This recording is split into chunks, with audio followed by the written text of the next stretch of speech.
And call no man your father upon the earth, for one is your Father which is in heaven. Neither be ye called masters, for one is your master, even Christ. But he is that the greatest among you shall be your servant. And whoever shall exalt himself shall be abased, and he that shall humble himself shall be exalted. But woe unto you, scribes, and you Pharisees, hypocrites! For you shut up the kingdom of heaven against men. For ye neither go in yourselves, neither suffer ye them that are entering to go in. Woe unto you, scribes and Pharisees, hypocrites! For you devour widows' houses, and for a pretense make long prayer. Therefore ye shall receive the greater damnation. Woe unto you, scribes and you Pharisees, hypocrites! For you compass sea and land to make one proselyte, and when he is made, you have made him twofold more the child of hell than yourselves. And Jesus answered and said unto them, Blessed art thou, Simon Barjona, for flesh and blood hath not revealed it unto thee, but my Father which is in heaven. And I say also unto thee, Thou art Peter, and upon this rock I will build my church, and the gates of hell shall not prevail against it. And I will give you the keys to the kingdom of heaven.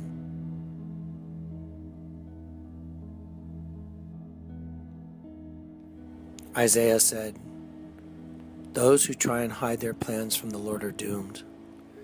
They carry out their schemes in secret and think no one will see them or know what they are doing. They turn everything upside down. You're looking at the Vatican in St. Peter's Square. St. Peter's Square is in the shape of a keyhole. The Vatican itself is in the shape of an upside-down cross. This is truly the devil's church that has misappropriated and hidden the keys to the kingdom of heaven. Even the name St. Peter's Basilica gives away the identity of Satan's church. Basilica, the origination of the word, means a place of a king. The word basilisk refers to a serpent described as a dragon that can kill by its breath or look. Basilica translates into the abode of the basilisk, which is the abode of the serpent, the royal serpent, the serpent that wears a crown. Revelation 12. And behold, a great red dragon, having 7 heads and 10 horns, and 7 crowns upon his heads. And his tail drew the 3rd part of the stars of heaven, and did cast them to the earth. And the dragon stood before the woman which was ready to be delivered, for to devour her child as soon as it was born. And she brought forth a man-child, who was to rule all nations with a rod of iron. And her child was caught up unto God and to his throne. And the woman fled into the wilderness, where she hath a place prepared of God, that they should feed her there 1,260 days. And there was war in heaven. Michael and his angels fought against the dragon. And the dragon fought and his angels, and prevailed not. Neither was their place found any more in heaven. And the great dragon was cast out, that old serpent called the devil and Satan, which deceiveth the whole world. He was cast out into the earth, and his angels were cast out with him. And I heard a loud voice saying in heaven, Now is come salvation and strength, and the kingdom of our God and the power of his Christ. For the accuser of our brethren is cast down, which accused them before our God day and night. And they overcame him by the blood of the Lamb, and by the word of their testimony, and they loved not their lives unto the death.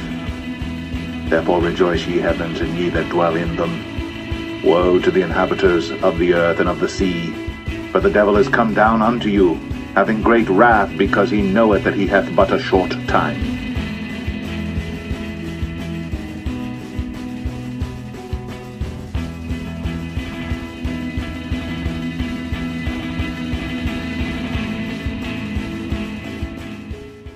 As you view the entirety of the Vatican itself, the upside-down cross, at the head of the cross The head of the serpent becomes visible.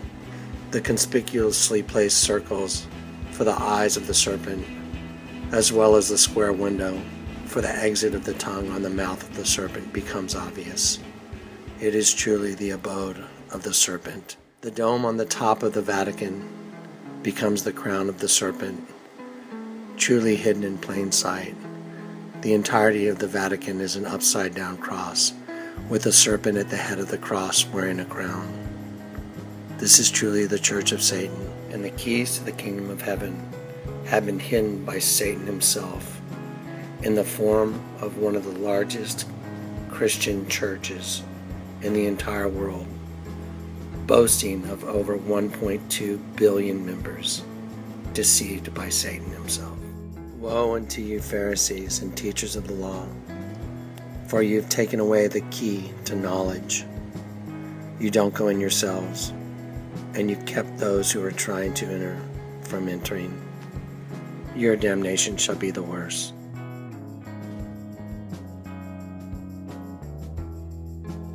Not only in the Catholic Church, but all forms of apostate Christianity have hidden the key to the kingdom of heaven. That old serpent called the devil and Satan, the accuser of the brethren, took on the form of what's called a Nakash in Genesis 3. This is his first encounter with humanity, and this is when he deceives Adam and Eve. The Hebrew word is the Strong's Concordance 5175, Nakash in Genesis 3:1. And it's not just a creepy crawly snake. It is a shining serpent. It's an upright fallen angel. It's Satan in this form that he was beautiful to look upon, and he tempted Eve. It was more than Eve eating a piece of fruit, but the point of this Nakash reference is that he, the serpent, manifests all over the world in all these various cultures in disparate time periods: Mayans, the Aztecs, the Egyptians, the Sumerians, Phoenicians, in Asia and Japan and China. And there's this obsession with this dragon, this winged serpent, and this isn't just the rudimentary imaginations of man coming up with some mythological creature.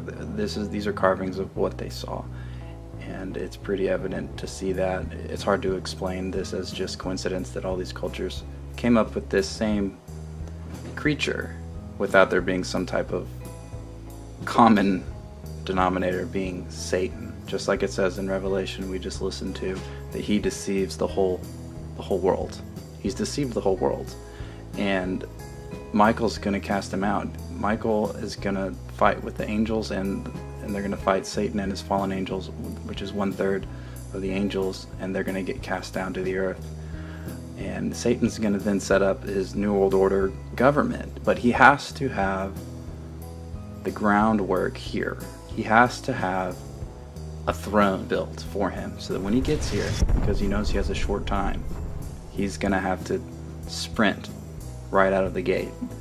And so we're trying to expose to you that his groundwork has been laid, the channels of communication and the channels of worship and these avenues and funnels of blind loyalty, fealty, devotion, trust. The world right now is facing something deeper than human corruption or greed or malice or lust for power. It's a lot darker than that. And there are plenty of humans and things that look human on this earth that have chosen their king. And they've chosen Lucifer. They think that he's got a chance to win. They backed him at the original fall of the angels. They thought he could, set his throne above the Most High. And they are going to fight to the death. They're dug in. And there are humans that have accepted their role, and they think that they're going to be rewarded. If anyone saw Transformers 3, you'll see this concept. I remember a talk I had with my dad once about tough choices. And now's not the time. We'll set something up, though. Of course, that was way back when my dad's firm was in charge of budget review and accounting for NASA.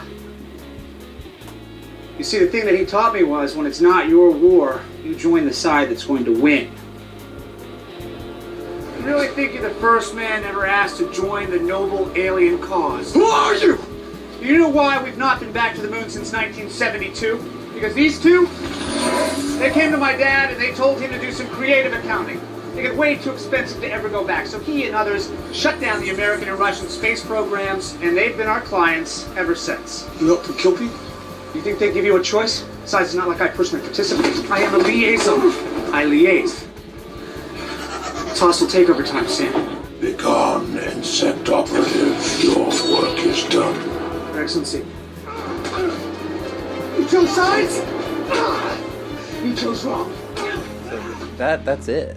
They think that he's going to get to rule forever, but it's going to be for 1,260 days, what's known as the Great Tribulation in the Bible. This is all prophesied in the Bible. So if you're not a believer and you see that there is this nefarious, unhuman-like evil that is manipulating world events,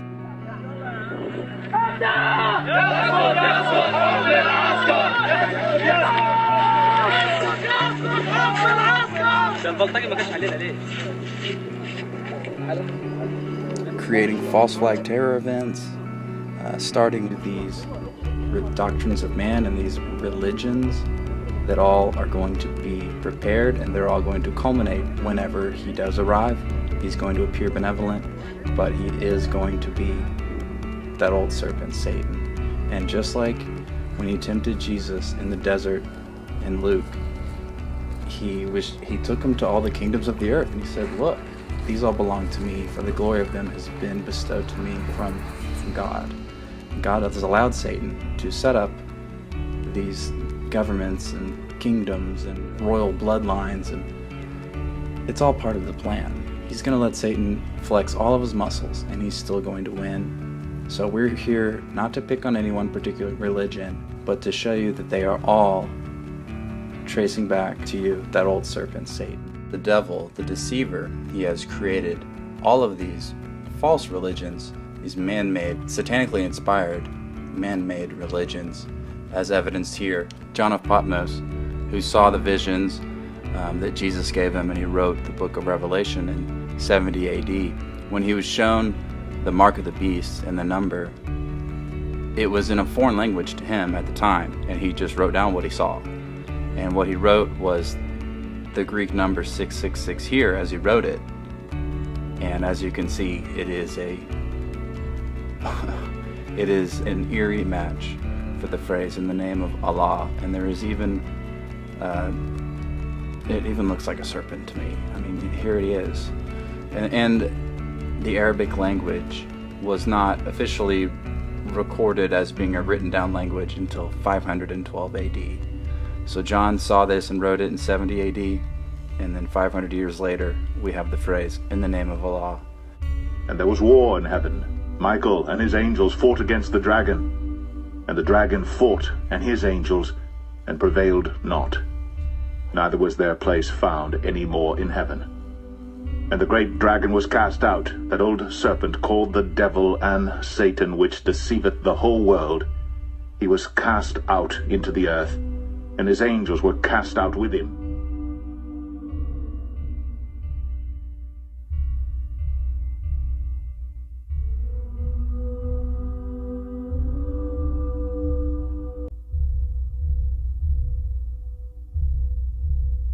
The enemy has laid a snare for us, and they crucify us upside down.